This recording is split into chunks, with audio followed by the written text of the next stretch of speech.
the P to J discount 10% or 15% long. Normally, some 10% people in Okay. 15 go year.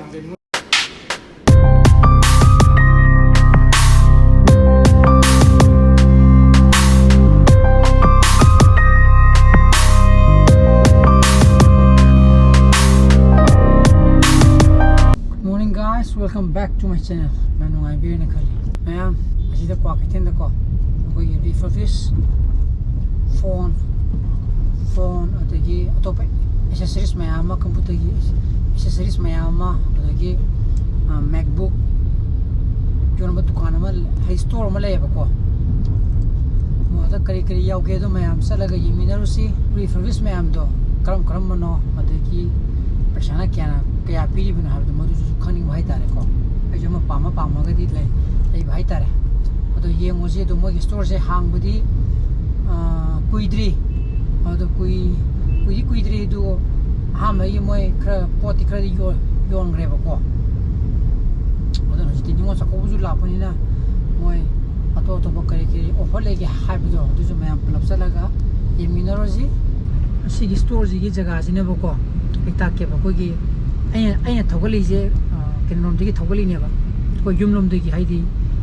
farm baza ta ra aduna sida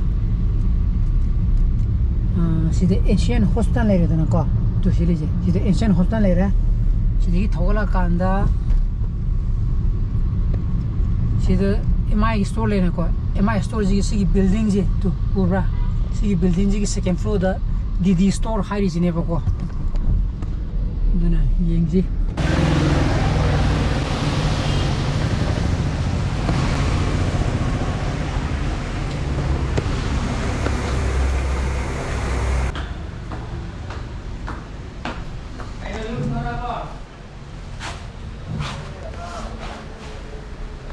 iPhone 11 lang kita nga pesa ngarang masih bubre masih pirakan ya ni pesa aduna yore ko aduna sigi store sigi mami nang sana ba do DD store sana jaga ta khre dana aduna moi dikse Ningol-Chakouba maya zu koi bunina ene sa lambi di hala ko do moi do offer dum isera jani do ai Mirang-Mahum di thu la ko do moi khar dum discount to ge dum ha ne ko aduna sida yora mina kari pot lagi ha bu mina pimina si sida budi ID sida lady ji lo no refurbished ngata ne ba ko ado moi ha mi stock clearance lo mok sakre adan hojik khare memory stock tu ne ba ko ado on the way de ju khare lai re na dum haire on sida lady ji iPhone si kyang si je o 12 ba ko 12 10 chi 10 de si 10 na te si 8 8 male 8 male SE oh 2022 đây đấy có ở đây là iPhone cái range mum Pro sina Pro 12 Pro price đi price ya lising trong doi degi horaga 35 ko le re si macha me am te trong doi tranga tratru admai le 20 sina iPhone 12 sina 20 sai de le re 35 ko le re ado discount khara la khini si jine kaya hoy dono si je 120 GB de ne ba pa ra pe em 12 Pro ne ba ko si 12 ason man ne ba ko kita tak tahu kan jangan ningo sa ko ende tum 10 rupi ke tak ne 15% bodong pito ko tu ya ko okay adana hai ri je ko haro haro ma ko ko na customer jo haro ko jo haro ko silo ko ina ba di P to J discount 10% or 15% la normally some 10% people ne okay 15 go ya ningo sa ko ya adana mayam sida hai phone ning je pamible re ga di ko moi gi hai contact number the description box to do speed to tolam ke ko adana pamible re ga di Ningol-Chakouba ju la pani na phone toksalaga hojiki 15% discount piri kan ta ko adu opportunity to lahu bi ko adu ga si Apple product na ta atopa koi company gi mayam ju le ra Xiaomi nung le ra Samsung le ra kai kan si already Oppo lady OnePlus lady Redmi ju le Redmi le adu si price range ti price se mo je 10 ge address le ora ni oh hai below 10 da la ne ba aduna Jadi OnePlus kita tang 20 lai ko Oppo Reno 80 ko camera da link ka pa mina Oppo Reno 80 adu complication wa na jo ꯑꯗꯨꯅ ꯁꯤꯗ ꯂꯩꯔꯤꯕ ꯐꯣꯟꯁꯤꯡꯁꯦ ꯁꯤꯁꯦ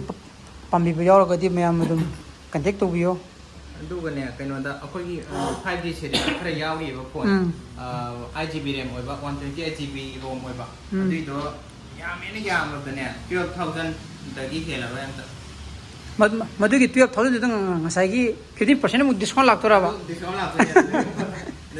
MI 11 Lite yauri, hongna thadokani 8GB RAM ni 128GB ni ko. Adagi Oppo yauri, OnePlus yauri, OnePlus yam electric lang ba phone yam yauri ko. Adun yengbe ani. Sida each and every high phone di loinung puthoga magi specification high level di video jam sangane ba ko. Adun ngasai high mo price range sama di khangbiri na. Koi Android phone di maximum da 12,000 ko adoga ana mana dum ten mya dum lan here ko dum pambi bele regadi mogi contact number da phone to piro duga magi specification duga prices dum haira ne ba ko dum sagi 15% discount duga mo amu apu khini ba ko dugi matakta apai mobile phone ki back cover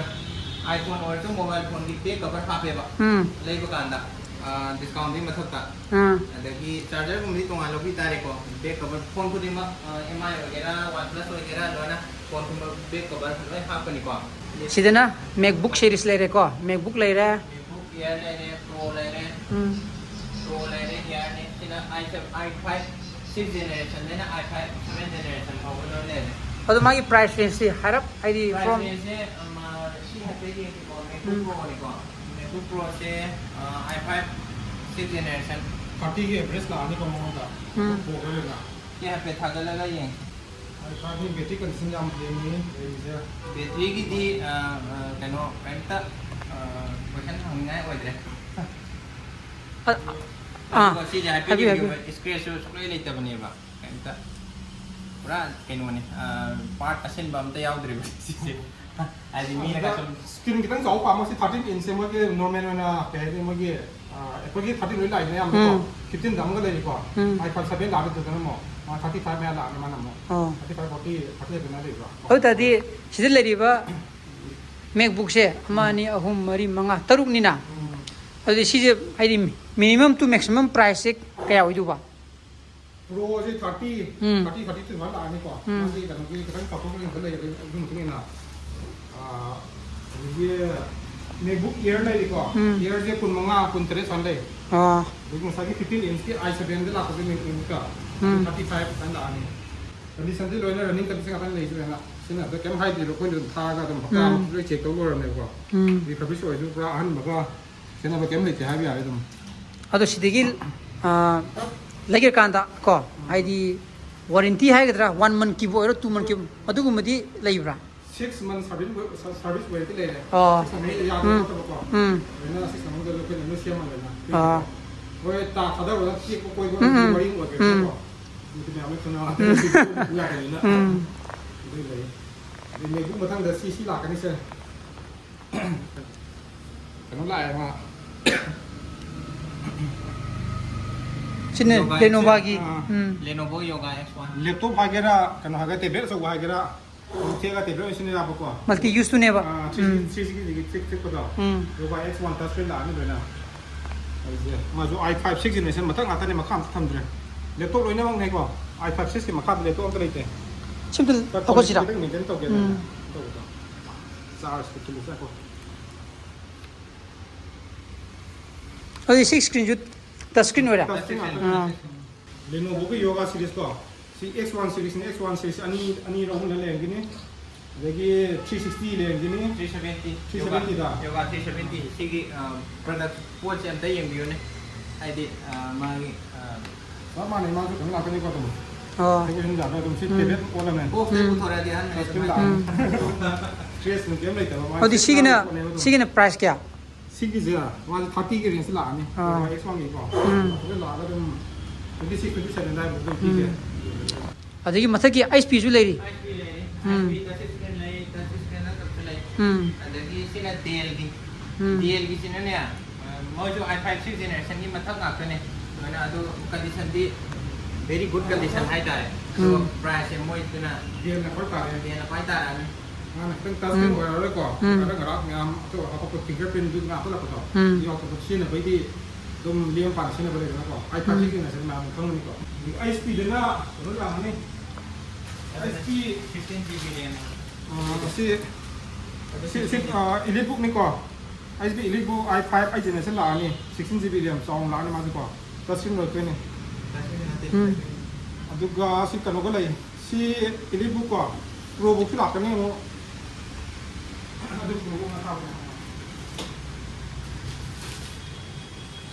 Kung ay speed pro book ko, maduk ay pa ay generation ni touchscreen lock ni. Al maman di mana kitang karana te dige mo ko. Ka ba di Apple maki yok dre. Adu di mas 35 to 40 range ta ko. Elitebook so pro book so sing la ni. Adu mo ko ni ne check to ro ni, masa da skill sam to le te ko le ja. Set na le ja so ni ko. Dugang 타갈라가 이행하가 좀 컨피기 되고 mane dugang sagi 6 months amagi sagi servicing gi por mo julai re dra ko warranty ha gadra 뭔가 소바는 약간 것도 보고 wen to na duga si hai me am soba me am chu Windows 11 pro la ni ko jin ni ngatan ni dugo kan jula office yo jin na to ra ni ko office ni to 19 ogira to 21 ogira office jin la ni ni to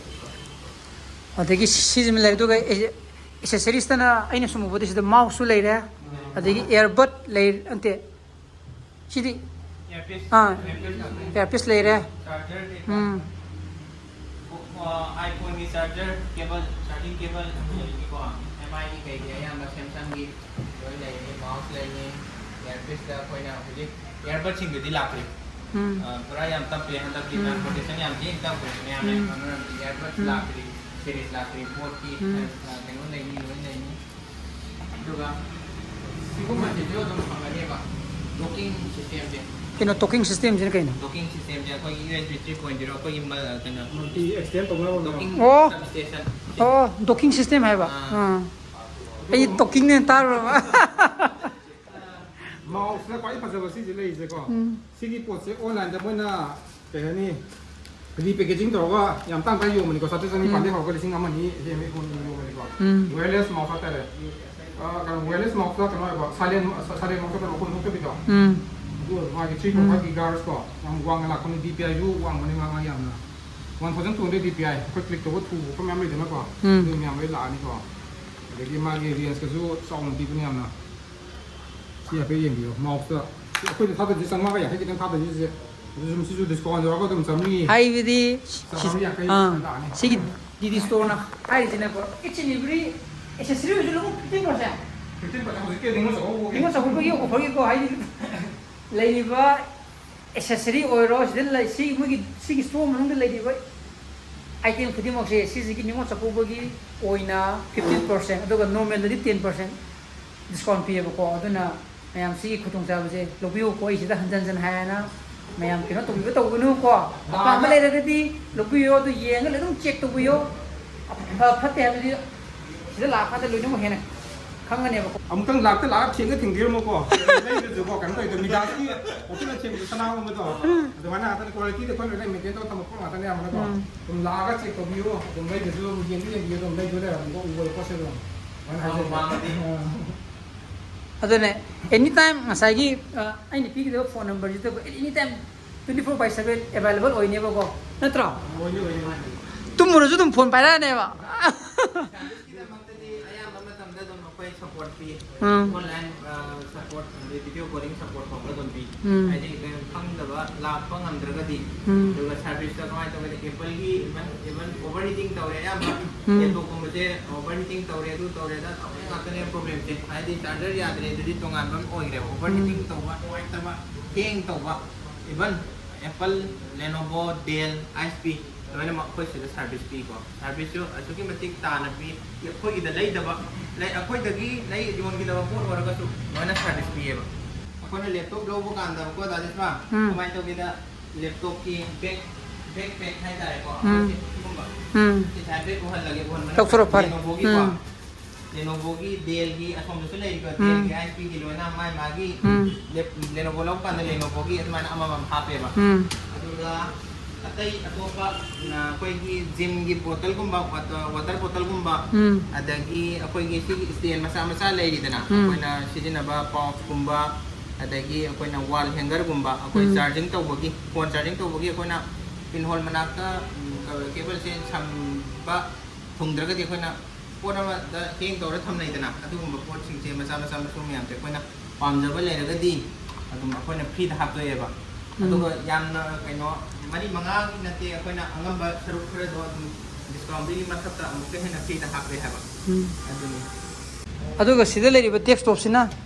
desktop je si sina koi ki si su refurbish ni Lenovo gi oh refurbish ne ba yam hanna uye keyboard refurbish ni Lenovo gi brand ni si su refurbish ni Lenovo gi ko mouse aduga si ki CPU si sine ba koi ki mini duni ne sound la pa CPU do si oidre ba smain pinga la e or i5 6th generation oidoi ni ko aduga magi che kamai to ke da koina charge can say power supply sorry power supply se somna tagi satore power supply se somna tagi 65 watt na laptop ke da mana supply to mai to adu kamai to ke da sigi can say port se akoi na sida BGM yawi dana akoi monitor port se BGM yawi dana sida nataba at the same time sida display port 1 2 yawi ani yawi ba si se at the same time monitor expand ta yani aduga equipment amani masam sidinaraga hub masam sidinaraga amukta da 5 monitors work to yani sida kamai to ida khona huji trading to biriba silina thing kon Manipur gi ko sigo mana ko monitor mari manga use to raga laptop su thaba desktop su thaba ana sidina do pero si system amma khatang sina 65 watt ki power supply ji pi raga ko system manga mukumba monitor manga mukumba lo ni use to yani ko data ke ka real time data ke bhaji